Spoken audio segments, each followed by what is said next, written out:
और नहीं तो हम सारी मुसलमान औरतें आदमी हिंदुओं के पास चले जाएंगे कि हमसे चल के मंदिर में फेरे लगवा लो और हमें अपने साथ अपनी बीवी को। लेकिन ये जो झंडा दिख रहा है आपको राम जी का, दिख रहा है। यह हौसला बढ़ाता है मेरा। राम नाम करते हुए मैं निकलती हूँ। फिर हम एक दूसरे को छत पे देखते थे, फिर ऐसे करके हमारी मुलाकात वगैरह हुई। फिर इनसे बात हुई तो इन्होंने बोला मैं हिंदू हूँ, तो मैंने बोला ठीक है मैं हिंदू बनने को तैयार हूँ। फिर ऐसे करके हमारी बात आगे बढ़ी। फिर आज तो ये है सनातन धर्म की संस्कृति और प्यार। और किसी ने मुझे ये नहीं बोला भाई कि तू इतना हिंदू धर्म को ये कर रही है, इतना राम जी को मान रही है, तो तू कन्वर्ट हो जा या घर वापसी कर ले। नहीं, वो मुझे ऐसे ही एक्सेप्ट कर रहे हैं। तेरे मुसलमान पुरुष जो हैं वो और विधवा की तरह रो रहे हैं और चूड़ियां तोड़ रहे हैं और मेंढक की तरह फुदक रहे हैं और छाती कूट रहे हैं कि अब तो सारी मुसलमान महिलाएं जो है वो तो समझ चुकी हैं कि भाई हम इनको कुछ भी बोलेंगे मेरे ऊपर एफआईआर हो जाएगा, हम जेल चले जाएंगे। देखो मैं तो एक ही बात बोलूंगी, जो भी भारत देश में रामलला के करीब आया है कहीं ना कहीं उनको विरोध का सामना करना पड़ा। तो कोई बड़ी बात नहीं है, राम जी की शरण में जा रहा है, हनुमान जी हमें ताकत देते हैं, हम सबका सामना कर। जय हिंद दोस्तों, वर्ल्ड सेक्टर चैनल में स्वागत है। दोस्तों आपको बता दें कि अब बहुत ही ज्यादा जो है मुस्लिम लड़कियां जो है सनातन धर्म अपनाती जा रही हैं। आप देख सकते हैं। टाइप की शबनम से बात करें, आज की शबनम में क्या चेंज आया है सनातन धर्म को फॉलो करते हुए? भाई मैं सच्ची बोल रही हूँ, 32 डेज हो गए मैं घर से बाहर हूँ। कहीं ना कहीं मेरी फैमिली मुझे बहुत सपोर्ट करती है, बहुत याद आती है उनकी, मतलब। तो फिर एक बोलते ना, हमारे भारतीय सेना से, दुनिया की कोई भी सेना हो, उनसे भारतीय सेना से कहीं ना कहीं प्रेरणा लेते हैं भाई, कि वो भी अपने देश के लिए अपने घर से बाहर रहते हैं कहीं ना कहीं। तो उनको सोच के मुझे बड़ा अच्छा लगता है कि भाई वो दूर हो सकते हैं, मैं तो 32 दिन के बाद या 40 दिन या 50 दिन के बाद तो घर पहुंचूंगी, लेकिन वो सालों साल बॉर्डर पे खड़े रहते हैं, तो कहीं ना कहीं वहां से हिम्मत मिलती है।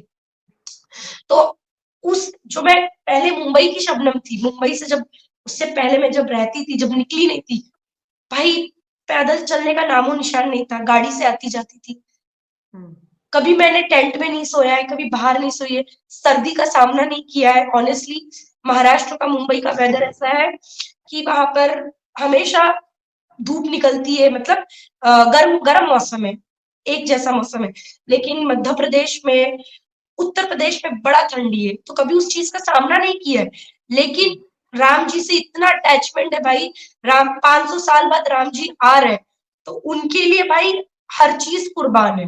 और आज आप ये फर्क देखिए कि राम जी, दोस्तों पहले से ज्यादा अब जो है देखने को मिल रहा है कि मुस्लिम लड़कियां जो है वो सनातन धर्म को अपनाती जा रही हैं।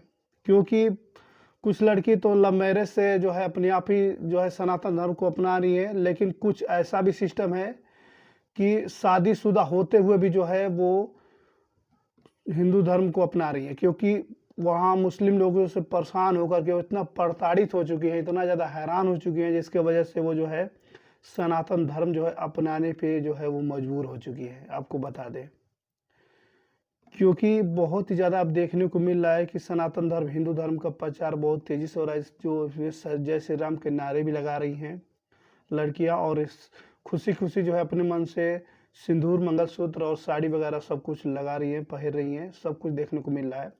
इसका रिएक्शन तगड़ा पाकिस्तान के अंदर भी देखने को मिल रहा है। लोग बहुत ही ज़्यादा हैरान हो चुके हैं पाकिस्तान के देख के कि आखिर में इंडिया में ये सब चल के आ रहा है। लेकिन ये किसी के साथ जोर जबरदस्ती नहीं हो रहा है। पाकिस्तान में हालांकि हिंदुओं के साथ जोर जबरदस्ती होता है, लेकिन भारत के अंदर ऐसा कुछ भी नहीं है, किसी के साथ जोर जबरदस्ती नहीं है। यहाँ की भारत में मुसलमानों के सहूलियत के जो है टॉपिक है।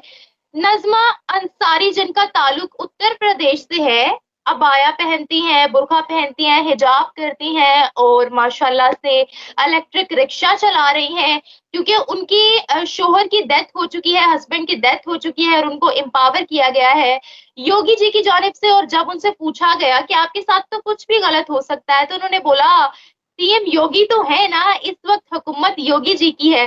तो आप क्या कहेंगी कि लेट नाइट वो रिक्शा चलाती हैं, सेफ है और इतनी एम्पावर है, क्या कहती हैं आप? सबसे पहले तो मैं आपको उत्तर प्रदेश के मुख्यमंत्री योगी आदित्यनाथ जी के बारे में एक चीज बता दूं। सनातनी हैं और संत संतों जैसा कपड़ा पहनते हैं, लोगों ने उनको बहुत हल्के में लिया था कि गेरुआ कपड़ा पहनता है, संत है, पर पक्का सनातनी निकला, पक्का। उनकी एक स्पीच मेरे ख्याल से 1 हफ्ते पहले उन्होंने कही थी, जब एक स्कूल से आ रही साइकिल पर बच्ची का 2 मुसलमान लड़कों ने दुपट्टा खींचा था। तो वो तो पैर से चल नहीं पा रहे हैं अब, जो हालत उन मुसलमान लौंडों की हुई है, चवन्नी छापों की। तब उन्होंने एक स्पीच कही थी कि उत्तर प्रदेश की सरजमीन पर अगर कोई भी उत्तर प्रदेश की मां बहनों की तरफ आंखें उठाकर देखेगा या उनके साथ किसी भी तरीके की कोई हरकत जो गलत है वो करेगा, तो दूसरे ही चौराहे पर यमराज खड़ा होगा, और वो है योगी आदित्यनाथ जी। इस बात से कोई गुरेज नहीं कर सकता है निम्रा, चाहे इस्लाम मेरा और आपका धर्म हो या सनातनी धर्म हो या कोई भी धर्म के मानने वाले हो, जब जब धरती पर बहुत ज्यादा गंदगी, अश्लीलता, चोरी, बेईमानी जब फैलती है, तो मेरे धर्म के हिसाब से कोई पैगंबर आते हैं, सनातनी धर्म के हिसाब से कोई संत साधु आते हैं और वो सारी गंदगियों को, वो सारी अश्लीलताओं को वो साफ करते हैं। तो उसी तरीके से भारत में उत्तर प्रदेश की सरजमीन पर एक संत साधु ने एक अवतार बन करके आया है, जिसका नाम योगी आदित्यनाथ जी है, और वो सारी अश्लीलताओं को खत्म कर रहे हैं, सारे ठरकजेबों को जेल की सलाखों में पहुंचा रहे हैं, सारे ठरके आजम को जेल की सलाखों में पहुंचाने का काम कर रहे हैं। मुझे बहुत खुशी होती है जिस हिसाब से उत्तर प्रदेश तरक्की कर रहा है। मैं 2019 में उत्तर प्रदेश में लोकसभा इलेक्शन की कैंपेनिंग में गई थी, और जितनी कैंपेनिंग मैंने लोकसभा इलेक्शन में की थी उत्तर प्रदेश में, मैंने सब मुस्लिम इलाकों में किया था, और मुस्लिम इलाकों में माँ बहनों ने मुझे जो स्वागत किया था और जिस हिसाब से उन्होंने मुझे रखा था, मैं उसको लफ्जों में मैं बयान नहीं कर सकती हूँ। मैं उनके यहाँ ही नमाज पढ़ती थी, क्योंकि मैं 5 वक्त नमाजी हूँ, जिसका रीजन है कि मैं लाली पाउडर या नेल पेंट वगैरह मैं यूज नहीं करती हूँ। तो उनके यहाँ ही नमाज पढ़ती थी, उनके यहाँ ही खाना खाती थी, और बहुत इज्जत से वो लोग मुझे रखते थे। और वो महिलाएं हिजाब में, बुरके में, चदरे में, वो मुझे कहती थी कि हम लोग तो अल्लाह से दुआ कर रहे हैं कि उत्तर प्रदेश में योगी जी की सरकार आ जाए, बस। क्योंकि एक वक्त था जब उत्तर प्रदेश में समाजवादी पार्टी की सरकार हुआ करती थी, और मुख्यमंत्री और उनके पिता खड़े होकर के मंच पर कहते थे कि अरे बलात्कार हो जाता है, मनचले लोग हैं, लड़कियां टाइट जीन्स पहन करके निकलती हैं तो बलात्कार हो जाता है। अब मिठाई का डब्बा खुला रहेगा तो किसी का मन आ ही जाएगा उठा करके खाने का। ऐसी टिप्पणियां उत्तर प्रदेश में योगी जी की सरकार आने से पहले बलात्कार पर, महिलाओं के अगेंस्ट में, महिलाओं के खिलाफ। आपको मालूम हुआ किस तरीके से पाकिस्तान में अभी भी जो है 4 से 5 शादी अलाउ है, लेकिन अब जो है भारत में इस तरह के जो प्रथा पर धीरे धीरे कंट्रोल किया जा रहा है, और मुस्लिम लड़कियां बहुत ही ज़्यादा, पहले से ज़्यादा जो है वो अब हिंदू धर्म अपनाने पे, सनातन धर्म अपनाने पे जो है आ चुकी